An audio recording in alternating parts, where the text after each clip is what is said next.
ఓం గం గణపతయే నమః. ఐం సరస్వత్యై నమః. ఓం శ్రీ గురుభ్యో నమః. హరి ఓం. ఓం జ్ఞానానందమయం దేవం నిర్మలస్ఫటికాకృతిం ఆధారం సర్వవిద్యానాం శ్రీ హయగ్రీవముపాస్మహే. సర్వమంగళమాంగళ్యే శివే సర్వార్ధసాధికే శరణ్యే త్రయంబికే దేవి నారాయణి నమోస్తుతే. మంగళం భూయాత్. రక్షమాం రక్షమాం పాహిమాం పాహిమాం. సర్వం ఉమామహేశ్వరానుగ్రహ సిద్ధిరస్తు. వీక్షిస్తున్నటువంటి ప్రేక్షకులందరికీ కూడా 2026 సంవత్సరంలో మరి మార్చి 19వ తారీఖున వస్తున్నటువంటి యుగాది శ్రీ పరాభవనామ సంవత్సర నూతన యుగాది శుభాకాంక్షలు. ఈ యొక్క పరాభవనామ సంవత్సరంలో ముఖ్యంగా మనందరికీ కూడా ఎటువంటి అవమానాలు, సమస్యలు, ఇబ్బందులు తలెత్తకుండా, ఎటువంటి పరాభవాలు కలగకుండా ఆ యొక్క పార్వతీ పరమేశ్వరులు అందరినీ కూడా రక్షించుగాక. మరి పరాభవనామ సంవత్సరం అనగానే మనకి మేషాదిగా ద్వాదశ రాశి అయినటువంటి మీనరాశి పర్యంతము, అశ్విన్యాదిగా రేవతీ నక్షత్ర పర్యంతము కూడా నవగ్రహాలన్నీ కూడా ఆ యొక్క రాశుల్ని చక్కగా పరిభ్రమిస్తూ, రవి, శుక్ర, బుధ, కుజగ్రహాలు నెలకి ఒకసారిన రాశిని మారుతూ, ముఖ్యంగా చంద్రుడు 2.5 రోజులకి కూడా ఒక్కొక్క రాశిని సంచరిస్తూ వివిధ రకాలైనటువంటి ఫలితాలను, మాస ఫలితాలను ప్రసాదించగా, మరి ఈ యొక్క 2026 సంవత్సరము పరాభవనామ సంవత్సరం మొత్తము కూడా అనగా 2027 సంవత్సరము ఏప్రిల్ మంత్ వరకు కూడా ముఖ్యమైనటువంటి గ్రహాలు గురుడు, శని, రాహువు, కేతువు.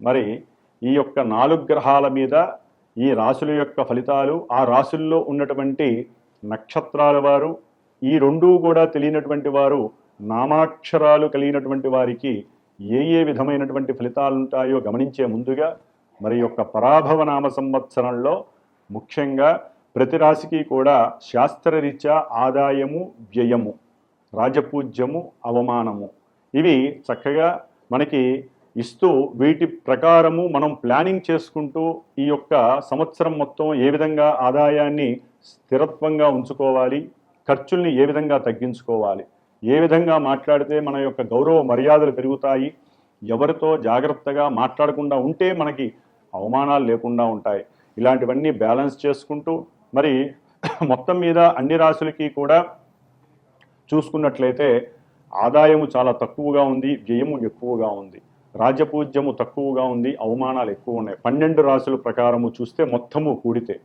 అట్లాగే ఈ పరాభవనామ సంవత్సరంలో ఎటువంటి గ్రహణాలు లేవు. మన యొక్క భారతదేశానికి ఏ గ్రహణాలు కూడా వర్తించవు.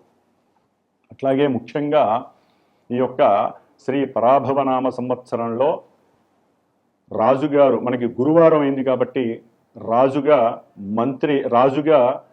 మరి గురుడు అంటే బృహస్పతి, అట్లాగే మంత్రిగా కుజుడు అనగా అంగారకుడు, సేనాధిపతిగా, అర్ఘ్యాధిపతిగా, మేఘాధిపతిగా చంద్రుడికి 3 పోర్ట్ఫోలియోస్ వచ్చినాయి.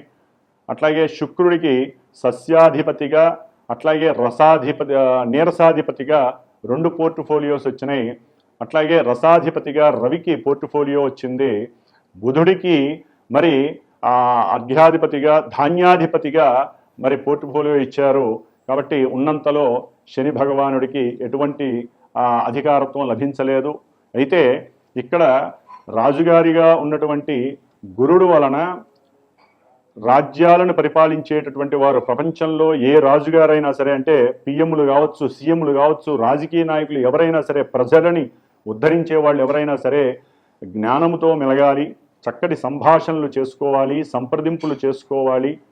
వీలుంటే ముఖ్యంగా జ్ఞానవంతులైనటువంటి ఎంతోమంది ఆధ్యాత్మికవేత్తలతో వారి యొక్క ఫ్యూచర్ అంటే ప్రజలకి ఏ విధంగా అయితే లాభపడతారో దాని గురించి, రాజ్యము నిలబడటానికి, రాజ్యంలో సంపద స్థిరంగా ఉండటానికి, దానికి సంబంధించినటువంటి మరి పురోహితాదుల్ని కానీ జ్యోతిష్కుల్ని కానీ ఎంతోమంది ఆధ్యాత్మిక పండితుల్ని కలిసి వారితో గురువుల యొక్క ఆశీర్వచనాలను పొంది వారు సూచించిన విధముగా మరి రాజులుగా చలామణి అవుతున్నటువంటి ప్రభుత్వ నాయకులందరూ కూడా ఎన్నో రకాలైనటువంటి హోమాదులని, జపాదులని, పూజలని, అభిషేకాదులని కూడా మరి రాష్ట్రము, దేశము, జిల్లాల వ్యాప్తిగా చేసుకుంటూ మనకున్నటువంటి గ్రహస్థితిలో మంత్రిగా కుజుడు వచ్చాడు. మరి ఈ కుజుడు అంటేనే ఎన్నో రకాలైనటువంటి యుద్ధాలని, అట్లాగే అగ్నిచేత వనాలని, గామాదులని, ఎన్నో రకాలైనటువంటి పట్టణాదులని కూడా దహింపజేసేటటువంటి గ్రహము ఈ కుజగ్రహము. కాబట్టి అట్లాగే సేనాధిపతిగా మరి మహానుభావుడు మేఘాధిపతిగా, అర్ఘాధిపతిగా వచ్చినటువంటి చంద్రుడి వలన విశేషమైనటువంటి మేఘాదులు వర్షిస్తాయి, పంటలు పండుతాయి, కాస్త రేట్లు కూడా ధరలు ఎక్కువగా పెరిగే అవకాశం ఉంటుంది పంటలకి సంబంధించి. అట్లాగే గోవు చక్కగా అధికమైనటువంటి పాలని సమృద్ధిగా ఇచ్చేటటువంటి పరిస్థితి కూడా ఉంటుంది. శుక్రుడు వలన ఎన్నో రకాలైనటువంటి వస్త్రాలు, చేనేత వస్త్రాలు కావచ్చు, బంగారపు ఆభరణాలు, వెండి ఆభరణాలు, వెండికి సంబంధించి కానీ, అట్లాగే ఎన్నో రకాలైనటువంటి వాహన యంత్ర పనిముట్లు ఇవన్నీ కూడా రేట్లు పెరగడానికి అవకాశాలు ఉన్నాయి. అట్లాగే రసాధిపతి అయినటువంటి రవి వలన మరి నూనె వస్తువులు, ముడి సరుకులు యొక్క అంటే మనకి క్రూడాయిలు అంటే పెట్రోలు, డీజిలు, కిరసనాయిలు, అట్లాగే గ్యాస్కి సంబంధించినటువంటి ఎన్నో రకాలైనటువంటి రేట్లు పెరగటానికి అవకాశాలు ఎక్కువగా ఉన్నాయి ఈ సంవత్సరం. కాబట్టి వీటన్నిటి పరంగా చూస్తే రాజులు అంటే మన రాష్ట్రాలని, దేశాలని పరిపాలించేటటువంటి వాళ్ళు బుద్ధితో, తెలివితేటలతో, మంచి వాక్కుతో, సంప్రదింపులతో, జ్ఞానంతో ప్రవర్తిస్తూ దేశంలో, ప్రపంచంలో ఉన్నటువంటి సామాన్యమైనటువంటి ప్రజలను రక్షించే ప్రయత్నం మాత్రమే చేయాలి. కానీ వారి యొక్క అధికార వాంఛ కోసము, అట్లాగే అధికార సంపద యొక్క కోరిక అంటే సంపదలను పెంచుకోవాలి, మన దేశము, మన రాజ్యమే బాగుండాలి, నేనే గొప్పవాడిగా ఉండాలనేటువంటి ఆకాంక్షను తీసివేసి మన దేశము, మన దేశంలో ఉన్నటువంటి ప్రజలు, మన యొక్క దేశాల్లో ఉన్నటువంటి సంపదల్ని కాపాడుకునే ప్రయత్నాలు భాగంగా మరి దేశాన్ని రక్షించేటటువంటి పురోహితాదులు కానీ, ఎంతోమంది పండితులు కానీ విపత్తులు కలిగినప్పుడల్లా ఇప్పుడు ప్రజెంట్ మరి ఎన్నో రకాలైనటువంటి యుద్ధాలు జరుగుతున్నాయి దేశాల మధ్య. దాని వలన ఎన్నో రేట్లు పెరిగే అవకాశాలు ఉన్నాయి. ఇక్కడ అవినీతి, మోసము అన్నీ కూడా చక్కగా చారులు చేస్తుంది. కాబట్టి దానికి సంబంధించినటువంటి హోమాదుల్ని చేస్తూ ప్రజలని ఎటువంటి కక్షలు, ఎటువంటి ఇబ్బందులకి గురి చేయకుండా ఉండేటట్టుగా చక్కగా దైవానుగ్రహాన్ని అందరూ పొందాలి. ప్రతి ఒక్కరూ ఇళ్లల్లో చక్కగా విష్ణు సహస్రనామ పారాయణ చేయటం ద్వారా, అట్లాగే దైవాన్ని ఎక్కువగా ఆరాధించడం ద్వారా, సనాతన ధర్మంలో ఉన్నటువంటి వారు కావచ్చు, వేరే మతస్థులు ఎవరైనా సరే వారి యొక్క దేవుళ్ళని ప్రార్థన చేసుకుంటే మనకి జరిగేటటువంటి ఈ యొక్క యుద్ధాలన్నీ కూడా ఈ మార్చి 20 తర్వాత కాస్త తగ్గుముఖం పడతాయి. మళ్ళీ ఏప్రిల్ 3వ తారీఖు నుంచి 5వ తారీఖు నుంచి కూడా కుజుడు, శని కలవటం ద్వారా విపరీతమైనటువంటి జల గండాలు అంటే నీటికి సంబంధించినటువంటి నీటిలోని వస్తువుల వలన నీటిలో ఉన్నటువంటి పర్వతాలు, అగ్నిపర్వతాలు పేలటము, లేకపోతే జలగండాలు, ఇలాంటివి ఇంకా ఎన్నో రకాలైనటువంటి సమస్యలు ఉద్భవించే అవకాశాలు ఉన్నాయి.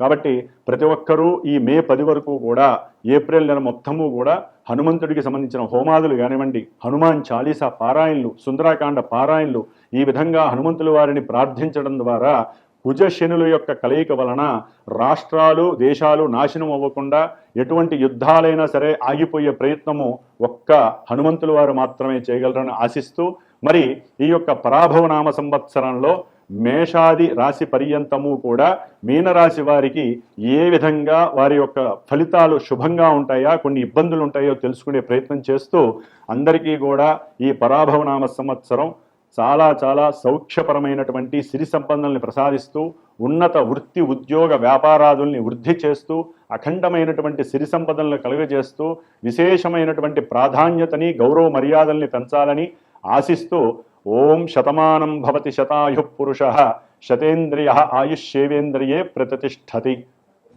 ఓం శ్రీమాత్రే నమః. వృశ్చిక రాశి శ్రీ పరాభవనామ సంవత్సరంలో వృశ్చిక రాశి వారికి ఆదాయము, వ్యయము, రాజపూజ్యము, అవమానాలు కనుక గమనించినట్లయితే చాలా విశేషమైనటువంటి ఆదాయము 11 గాను, వ్యయము తక్కువ 5 గాను ఉంటుంది.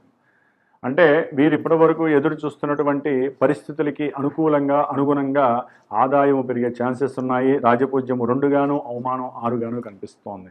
అంటే దాని పరంగా ఆదాయం పెరిగినప్పుడల్లా కాస్త ఘోష ఎక్కువ అవుతుంది, వీరికి అవమానాలు ఎక్కువ అవుతూ ఉంటాయి. చేసే పనుల్లో కొన్ని తప్పుదాలు చేయడం ద్వారా కూడా అవతల వాళ్ళు ప్రభావించవచ్చు. కాబట్టి ముఖ్యంగా వృశ్చిక రాశిలో ఉన్నటువంటి గ్రహాల నక్షత్రాలను కనుక మనం గమనించినట్లయితే విశాఖ నక్షత్రము 4వ పాదము, అనురాధ 1, 2, 3, 4 నక్షత్ర పాదాలు, అట్లాగే జ్యేష్ఠ నక్షత్రము 1, 2, 3, 4 పాదాలు. ఈ యొక్క నక్షత్ర సముదాయం అంతా వృశ్చిక రాశిలో ఉంటుంది. మరి వృశ్చిక రాశి వారికి గ్రహస్థితి పరాభవ నామ సంవత్సరంలో గమనించినట్లయితే శుభప్రదాలను ఇచ్చేటటువంటి ధనాలను కానీ మామూలుగా మనకి శుభాలను ఇచ్చేటటువంటి గురు మహానుభావుడు మరి ఆయన 3 రాశుల్లో సంచారము అతిచారత్వ దోషం వలన ఈ వృశ్చిక రాశి వారికి జూన్ వరకు ఇబ్బందులు, జూన్ నుంచి అక్టోబరు 31 వరకు కూడా శుభాలని, ఆ నవంబర్ 1 నుంచి జనవరి 25 వరకు కూడా కొన్ని ఇబ్బందుల్ని కలుగజేసే అవకాశం ఉంటుంది. అది ఏ విధంగా అంటే వృశ్చిక రాశి వారికి ఆర్థికంగా, సంతానపరంగా, అట్లాగే ఆకస్మికంగా ఎన్నో రకాలైనటువంటి బంధువులతో వచ్చేటటువంటి సమస్యలు, ఆర్థిక నష్టాలు, మానసికమైనటువంటి దౌర్భాగ్య సూచనలు, అట్లాగే సంతానపరమైనటువంటి ఎన్నో చికాకులు, ఇబ్బందులు, ధన క్లేశము, ధనము లేకపోవటము, సమయానికి అందకపోవటము, అట్లాగే విదేశాలలో ఉన్నటువంటి సంతానం ద్వారా కొన్ని మాటలు వినకూడని మాటలు వినటము, అట్లాగే అనుకోకుండా వ్యాపారంలో వీరు అవతల వాళ్ళకి ఇచ్చేటటువంటి సూచనలు అవి రన్నింగ్లో పెట్టక వీరికి కాస్త అవమానాలు ఎదురవటము, దానికి వీరు మానసికంగా కుచించుకుపోవటము, ఇట్లా మనసు మీద, ధనం మీద, కుటుంబంలో వీరి మాటకంటూ లక్ష్య పెట్టకపోవటం వలన కూడా వీరు కొంత మానసికంగా కుచితమైపోతూ ఉంటారు. దానివల్ల బాధ ఎక్కువైపోతూ ఉంటుంది. కొన్ని ప్రమాదాలు కూడా వీరికి ఇబ్బందులు పెట్టే అవకాశం ఉంటుంది. దగ్గర ప్రయాణాలు కావచ్చు, లేకపోతే బంధుమిత్రాల యొక్క క్షోభ వలన, ఘోష వలన కూడా వీరికి ప్రమాదాలు కలిగే అవకాశం ఉంటుంది. ముఖ్యంగా వీరు షేర్స్లో కానీ, స్పెక్యులేషన్స్లో కానీ దాచుకున్న సొమ్ము అకస్మాత్తుగా ఆవిరైపోయే పరిస్థితులు కూడా వృశ్చిక రాశి వారికి కనిపిస్తుంది. కాస్త బంగారము, వెండి ఇలాంటివి ఏదైనా కనుక, రత్నాదులు కానీ, ఇలాంటి లోహాలు కానీ ఉన్నట్లే కనుక వాటిని అమ్మేసుకొని కష్టాలకి తగ్గట్టుగా వారు ధనాన్ని ఆర్జించే పరిస్థితి కనుక కనిపిస్తుంది. అంటే అవన్నీ కూడా పోగొట్టుకునే పరిస్థితి కనిపిస్తుంది. అట్లాగే వీరు ఏదైనా మాట్లాడినా కూడా అది దోషభూయితంగా అవతల వ్యక్తులకి కనిపించడము, దాని ద్వారా కొన్ని న్యాయస్థానపరమైనటువంటి ఇబ్బందులు వీరు ఎదుర్కొనే పరిస్థితులు కూడా కనిపిస్తాయి. దాని ద్వారా కూడా ఆర్థిక ధన నష్టం కలిగే అవకాశం ఉంటుంది. చదువుకునేటటువంటి విద్యార్థులు అయితే కనుక వృశ్చిక రాశి వారికి మరి రాహు యొక్క స్థితి దాదాపుగా డిసెంబర్ 5 వరకు చాలా ఇబ్బందిగా ఉంటుంది. ఎందుకంటే రాహువు చతుర్థంలో ఉన్నప్పుడు విద్యపరంగా ఎన్నో ఆటంకాలను కలుగజేస్తాడు. విద్యందు ఆసక్తి ఉండదు. అట్లాగే పంచమంలో ఉన్నటువంటి శని వలన సరైనటువంటి ఏకాగ్రత లభించదు. లేనిపోని ప్రయాణాలు, ప్రమాదాలు సూచించే అవకాశం ఉంటుంది. అట్లాగే కొన్ని దుర్వ్యసనాలు కూడా వీరిని ఇబ్బంది పెట్టే అవకాశం ఉంటుంది. బంధువుల్లో మీకంటూ చదువుకునేటువంటి విద్యార్థులకి మీకున్నటువంటి కొంచెం స్వల్ప గౌరవం కూడా తగ్గిపోయే అవకాశం ఉంటుంది. బుద్ధి లేని వారు అనేటటువంటి ఒక నామధేయం మీకు కలుగజేస్తారు బంధువులు. కాబట్టి కొంచెం జాగ్రత్తగా మాట్లాడాలి, వివేకంతో మాట్లాడాలి. పంచమంలో ఉన్నటువంటి శని వలన కొంతమంది వృశ్చిక రాశి వారికి గర్భదోషాలు కలిగే అవకాశము, సంతాన నష్టాలు, సంతానపరంగా ఆర్థికపరమైనటువంటి ధన నష్టాలు, ఉన్నటువంటి ఇల్లులు అమ్ముకునే పరిస్థితి, ఇలాంటివి కూడా కలిగే అవకాశం ఉంటుంది. అట్లాగే మీరు దాచుకున్నటువంటి సొమ్ము కానీ, ఎవరికైనా సహాయం చేసినటువంటి సొమ్ము కానీ తిరిగి రాక బాధపడి మీరు కాస్త మానసిక వేదకి గురయ్యే పరిస్థితి ఉంటుంది. వ్యాపారాదుల్లో మీరు ఏదైనా సరే పెట్టుబడి పెడదామని చెప్పి మాట్లాడితే అవతల వాళ్ళు దాన్ని అగ్రీ చేయక, ఇదేంటి మీరు ప్రణాళికలన్నీ ఏర్పాటు చేసుకుంటారు, అవన్నీ కూడా సక్సెస్ కాక మీకు వచ్చేటటువంటి ఆ లాభాలు కూడా తగ్గే అవకాశము ఈ సంవత్సరాంతం శని వలన కలిగే అవకాశం ఉంటుంది. కాబట్టి మీరు కొన్ని ప్రణాళికలు తయారు చేసినా గుప్తంగా ఉంచండి, వాటిని బహిర్గతం చేయకండి. కుటుంబంలో కూడా జాగ్రత్తగా ఆచితూచి అడుగులేయండి. పెట్టుబడులు పెట్టేటప్పుడు మాత్రం కొంచెం ఆలోచించండి, తొందరపడి పెట్టకండి. కొంతమంది ఉద్యోగస్తులకి అయితే కనుక ఉద్యోగాదుల్లో లేనిపోని సమస్యల వలన కూడా ఉద్యోగాలు పోయే అవకాశం వృశ్చిక రాశి వారికి ఉంటుంది. ముఖ్యంగా వీరికి వృశ్చిక రాశి వారికి యోగవంతమైనటువంటి కాలంగా చెప్పాలంటే కనుక జూన్ 1వ తేదీ నుండి నవంబర్ 1వ తేదీ వరకు కూడా ఈ గురువు అత్యంత భాగ్యకరమైనటువంటి స్థానము, ఉచ్చస్థితి, మిత్రరాశి, కర్కాటక రాశిలో చక్కటి భాగ్యాన్ని, విశేషమైనటువంటి సిరి సంపదల్ని, వద్దన్న కొద్దీ విశేషమైనటువంటి లాభాన్ని కలిగజేసే స్థితిలో ఉన్నాడు. సంతాన భాగ్యం కలుగుతుంది, వివాహ యోగం కలుగుతుంది, ధన నష్టాలన్నీ కూడా క్లియర్ అయిపోతాయి, అప్పులన్నీ తీరిపోతాయి. ఏదైనా దీర్ఘకాలిక అనారోగ్యాలు ఉంటే కనుక అవన్నీ తొలగిపోతాయి. ముఖ్యంగా గృహ స్థిర చరాస్తులు మీరు ధనం ఖర్చు పెట్టుకునే యోగం ఉంటుంది. విశేషమైనటువంటి పెద్ద పెద్ద వాహన యోగాదులు ఉంటాయి. అనుకున్న ప్రతి కోరిక కూడా త్వరగా శీఘ్రంగా ఫలించే లక్షణం వృశ్చిక రాశి వారికి జూన్ నుంచి అక్టోబర్ ఎండింగ్ వరకు కూడా చాలా విశేషమైనటువంటి లాభాలను ఇస్తోంది. ముఖ్యంగా వీరు అంతర్గతంగా పడుతున్నటువంటి కొన్ని బాధలు, క్షోభలు, క్లేశాలన్నీ కూడా మటుమాయమైపోతాయి. మీరు అనుకున్నటువంటి ప్రతి సంకల్పంలో కూడా గురు మహానుభావుడు వీరి యొక్క పూర్వజన్మ సుకృతం చక్కగా వాటిపైన వైబ్రేషన్ కలుగుతుంది. బంధుమిత్రాదుల్లో మీకంటూ గౌరవ మర్యాదలు పెరుగుతాయి. మీరు చేసే ఉద్యోగంలో కూడా మిమ్మల్ని తీసేద్దాం అనుకున్నప్పుడు మీరు చేసినటువంటి ఆ యొక్క శ్రమని గుర్తుపెట్టుకునే అవతల వాళ్ళు మిమ్మల్ని ప్రమోట్ చేయడం జరుగుతుంది, కానీ తీసివేయడం మాత్రం జరగదు. మీరు భయపడినంత ఏమీ జరగకపోవచ్చు వృశ్చిక రాశి వారికి. తదుపరి ఈ యొక్క వృశ్చిక రాశి వారికి ఈ యొక్క గురు మహానుభావుడు నవంబర్ 1 నుంచి జనవరి 15, 20 వరకు కూడా దశమ భావంలోకి వచ్చినప్పుడు కాస్త ప్రభుత్వ మూలకంగా ఉద్యోగపరంగా మీకు కొన్ని ఇబ్బందులు ఎదురే అవకాశం ఉంటుంది. ధన విహీనత్వం కలిగే పరిస్థితి ఉంటుంది. సంతానపరమైనటువంటి అంటే మీరు కోరుకున్న విధంగా సంతానం మీకు సహకరించకపోయేటటువంటి పరిస్థితి కలుగుతుంది. కాబట్టి దాని వలన కాస్త కుటుంబంలో మీకున్నటువంటి బర్డెన్స్ వలన ఉద్యోగ విషయాలలో మీకున్నటువంటి సమస్యల వలన కాస్త అప్పులు పెరగడానికి అవకాశం ఎక్కువగా ఉంటుంది. కాబట్టి ఇక్కడ కొంచెం గురుబలాన్ని మీరు చేజిక్కించుకోవాలి. అట్లాగే కేతు అనేటటువంటి గ్రహం కూడా ఈ యొక్క వృశ్చిక రాశి వారికి మరి డిసెంబర్ 5 వరకు కూడా 10వ స్థానంలో ఉండి చాలా విశేషమైనటువంటి ఆర్థిక అభివృద్ధితో పాటుగా సంఘంలో మీకంటూ ఒక కీర్తి ప్రతిష్టలు లభిస్తాయి. పెద్ద పెద్ద వాళ్ళతో పరిచయాలు ఏర్పడతాయి. పారిశ్రామికవేత్తలు, క్రీడాకారులు, చలనచిత్రంలో పనిచేసేటటువంటి పెద్ద పెద్ద సినిమా యాక్టర్స్ కావచ్చు, పనిచేసే డైరెక్టర్స్తో కావచ్చు, మీరు వాళ్ళతో మాట్లాడటము, వారికి కావాల్సింది అందించడము, దాని ద్వారా మీ కీర్తి పెరగటము ఇలాంటివి జరిగే అవకాశం ఉంటుంది. అయితే వృశ్చిక రాశి వారికి భాగ్యస్థానంలో డిసెంబర్ 5 తర్వాత వచ్చేటటువంటి కేతువు కాస్త భాగ్య విహీనత్వాన్ని కలుగజేస్తున్నాడు. ఉన్నటువంటి ఆస్తులపైన ఆయన యొక్క కన్ను పడుతుంది. కాబట్టి ఏదైనా ఆస్తులని, మీ దగ్గర ఉన్నటువంటి వాహనాలని అమ్మి దాన్ని కుటుంబ పోషణకి కానీ లేకపోతే మీకున్న గౌరవ మర్యాదలు కాపాడుకోవడానికి కానీ ఉపయోగించే పరిస్థితి కేతు ఇస్తున్నాడు. కాబట్టి తండ్రి గారి యొక్క ఆరోగ్యము, తల్లిగారి యొక్క ఆరోగ్యము జాగ్రత్తగా కాపాడుకోవాల్సిన సమస్య.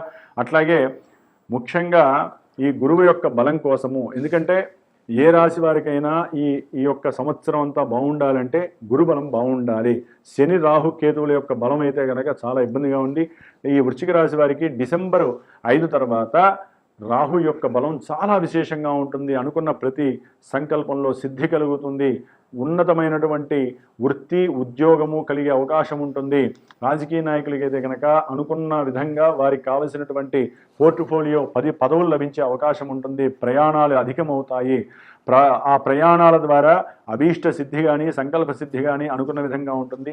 మీరు తీసుకునేటటువంటి ప్రతి మనోనిర్ణయము సంకల్ప సిద్ధితో కలిగినటువంటి దృఢ నిశ్చయాలు, అట్లాగే మనో నిర్ణయాలన్నీ కూడా సక్సెస్ కలగడానికి రాహు అనేటటువంటి గ్రహం చాలా అనుకూలంగా ఉంది.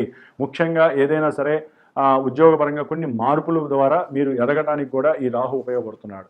కాబట్టి ఏదేమైనా వృశ్చిక రాశి వారు ధనపరమైనటువంటి నష్టాలని, సంతానపరమైనటువంటి ఇబ్బందుల్ని, మాట పట్టింపుల్ని, బంధువుల ద్వారా వచ్చే సమస్యల్ని, ఉద్యోగాల ద్వారా వచ్చే సమస్యల్ని నివృత్తి చేసుకోవడానికి జూన్ 1 వరకు, అట్లాగే నవంబర్ 1 తర్వాత వీరు తప్పనిసరిగా గురువుకి సంబంధించినటువంటి స్తోత్రాన్ని పారాయణించండి. విష్ణు సహస్రనామం పారాయణ డైలీ చేసుకోవడం చాలా విశేషం ఈ రోజుల్లో.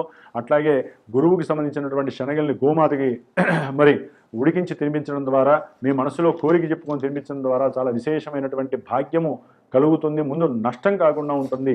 మానసిక క్లేశాలు దూరం అయిపోతాయి.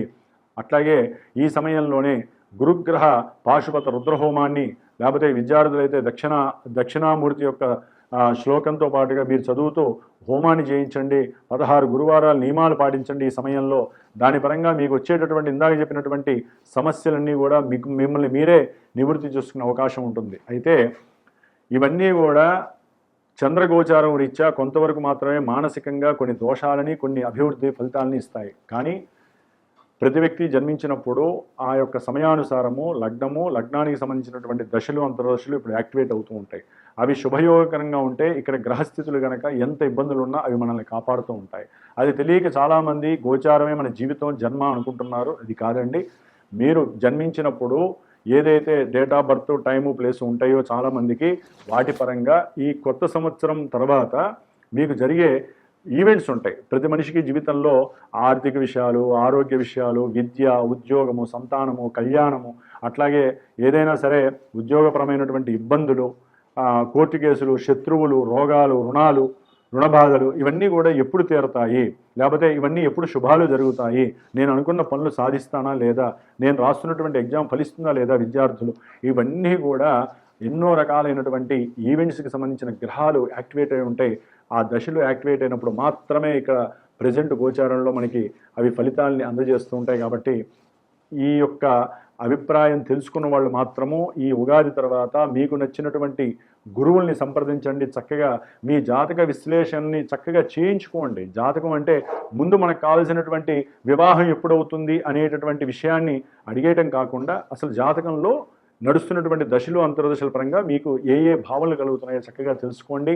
ముఖ్యంగా ఇవన్నీ లేనటువంటి వాళ్ళు ఎవరైనా సరే, ముఖ్యంగా మీరు ఏ సమయంలో అయితే గురువుతో మాట్లాడతారో మీ డేట్ ఆఫ్ బర్త్ లేని వాళ్ళు ప్రశ్న జ్యోతిష్యాన్ని ఆచరించండి. మీకు ఉన్నటువంటి కోరికని కానీ ఇబ్బందులను కానీ అడిగినప్పుడు ఆ గురువు ఒక జాతక చక్రాన్ని చక్కగా ప్రిపేర్ చేసినప్పుడు ఆ లగ్నం ఉంటుంది. ఆ లగ్నానుసారంగా మీరు అడిగినటువంటి ఆ యొక్క ప్రశ్న అనేటటువంటిది జాతకంలో సుస్పష్టంగా కనిపిస్తూ ఉంటుంది. దాన్ని బట్టి మాత్రమే మీకు జరుగుతుందా లేదా అనేది ప్రశ్న జ్యోతిష్యం చాలా వివరంగా తెలియజేస్తుంది. ఏదేమైనప్పటికీ వృశ్చిక రాశి వారికి గురుగ్రహ అనుగ్రహం కలగాలంటే దత్తాత్రేయుడు లేదా గురువు యొక్క నామస్మరణ, గురువుల్ని ఆరాధించటం, గురువులకి ఏదన్నా దానం చేయటం, లేకపోతే గోమాతని పూజించటం, ఇలాంటివన్నీ కూడా విశేషమైనటువంటి భాగ్యాలను ఇస్తాయి. ఏదేమైనా ఈ సంవత్సరం అంతా శని అనుకూలంగా లేడు కాబట్టి మీరు కొన్ని క్లేశాలని, నష్టాలని నివృత్తి చేసుకోవడానికి హనుమాన్ చాలీసా పారాయణ చేయండి, విష్ణు సహస్రనామ పారాయణ చేయండి నిత్యము కూడా. రాహుకేతువులు రాహు అయితే కనుక డిసెంబర్ వరకు బాలేదు కాబట్టి ఆయన యొక్క అనుగ్రహం కోసం విద్యార్థులు కానీ, రియల్ ఎస్టేట్ బిజినెస్లు కానీ, వ్యాపారస్తులు కానీ, ఉద్యోగంలో సమస్యలు, వేరే వాళ్ళకి ఉద్యోగాలు వెళ్ళిపోతున్న వాళ్ళు కానీ, తల్లి యొక్క అనారోగ్యం పడుతున్న వాళ్ళు కానీ, రాహుకి సంబంధించినటువంటి అధిష్టాన దేవత దుర్గాదేవికి సప్తశతి చండీ పారాయణ చేయించండి, హోమం చేయించండి. అట్లాగే ఏదైనా సరే సమస్యల నివృత్తికి రాహుగ్రహ హోమము, జపము, దానము చేయండి. మీకు అంతా శుభమే కలుగుతుంది. ఓం శ్రీమాత్రే నమః, దుర్గాయ నమః.